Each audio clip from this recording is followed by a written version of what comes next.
ఒక దురాలోచనకి అడ్డుకట్ట వేస్తూ జగన్మోహన్ రెడ్డి గారు తలపెట్టినటువంటి ఒక గొప్ప ఉద్యమం ఇది.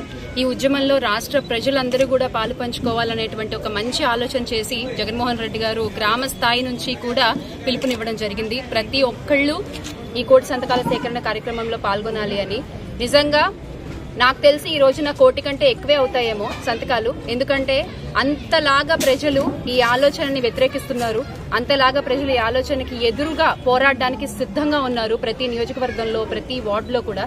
ఎందుకు అంటే వాళ్ళు వాళ్ళ ఆస్తిలా భావిస్తున్నారు ఆ మెడికల్ కాలేజీలు అన్ని కూడా. జగన్మోహన్ రెడ్డి గారు ఈ రాష్ట్ర ప్రజలకు ఇచ్చిన ఒక గొప్ప ఆస్తిగా భావిస్తున్నారు ప్రజలు. ఈ రోజున వాటిని తీసుకెళ్లి ఎవరో ప్రైవేటు వ్యక్తుల చేతుల్లో మేము పెడతామంటే మేము చూస్తూ ఊరుకోము అని ఈ రోజున ఆంధ్ర రాష్ట్ర ప్రజలందరూ కూడా అంటున్నటువంటి పరిస్థితి. వాళ్ళ పిల్లల్ని డాక్టర్ చేసుకోవాలని కలలుగంటున్న తల్లిదండ్రులు కానీ, కష్టపడి చదువుకుని ఈ రోజున డబ్బులు కట్టలేక వైద్య విద్యకి దూరం అవుతున్న విద్యార్థులు కానీ అందరూ కూడా ఏకమై ఈ కోటి సంతకాల సేకరణ కార్యక్రమంలో పాల్గొనబోతున్నారు. వైద్యని, విద్యని కనీస అవసరాలుగా భావించేటువంటి మనం వాటిని అందని ద్రాక్షలా మనం ఉంచుకోకూడదు.